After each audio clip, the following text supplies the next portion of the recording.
Tarapur एमआयडीसीमध्ये MD ड्रग्सचा कारखाना उघड. मुंबई पोलिसांची धडक कारवाई.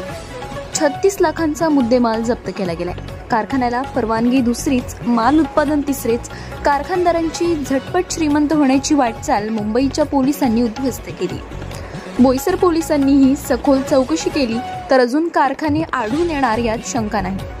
बोईसर पोलिसांची थरारक कारवाई. तारापूर एमआयडीसीतील कारखान्यावर धाड. लाखोंचा एमडी ड्रग्स साठा जप्त. सदर कारवाई 3 आरोपी ताब्यात. एकूण 36,57,000चा मुद्देमाल जप्त करण्यात आलाय. मुंबई पोलिसांच्या अंमली पदार्थ विरोधी मोहिमेअंतर्गत मोठी कारवाई करण्यात आली. तारापूर एमआयडीसीतील प्रोकेम लॅब फार्मास्युटिकल कंपनीवर छापा टाकून पोलिसांनी तब्बल 280 ग्राम मेफोड्रेन आणि मोठ्या प्रमाणात कच्चा माल जप्त केलाय. या कारवाईची सुरुवात झाली होती अंधेरी एमआयडीसीतून, जिथे पोलिसांनी 7 जून रोजी फरहान गुलजार खान या सराईत गुन्हेगाराला ताब्यात घेतलं. त्याच्याकडून 71 ग्राम एमडी ड्रग्ज जप्त करण्यात आला होता. किंमत तब्बल 2.80 लाख इतकी होती. पोलीस चौकशीत फरहानने पालघर येथील प्रतीक जाधव याचे नाव उघड केलं. त्याच्याकडून 215 ग्रॅम एमडी 8,60,000 जप्त करण्यात आलाय.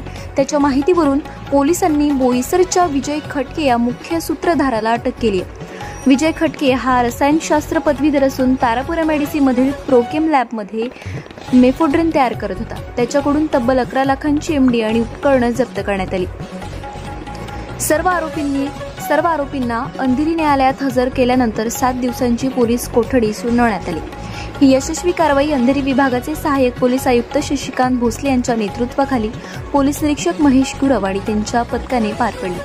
मुंबईपासून पालघरपर्यंत मेफोड्रेनचे जाळे पसरवणाऱ्या टोळीचा पर्दाफाश करत मुंबई पोलिसांनी मोठं यश मिळवलंय.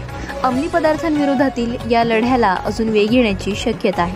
त्यामुळे बोईसर तारापूर एमआयडीसीमध्ये उत्पादन कोणतं घेतलं जातं आणि परवानगी कोणत्या आणि उत्पादन कोणतं घेतलं जातं अशी परिस्थिती निर्माण झाली असून यामध्ये प्रदूषण नियंत्रण मंडळासह अन्न, औषध प्रशासन, औद्योगिक सुरक्षा विभागाचे मोठे दुर्लक्ष होते. त्यामुळे कारखानदार, मालक, चालक, संबंधित सहभागी असलेल्या आरोपी यांच्यावर गुन्हे दाखल करून कडक कारवाई होणे काळाची गरज आहे.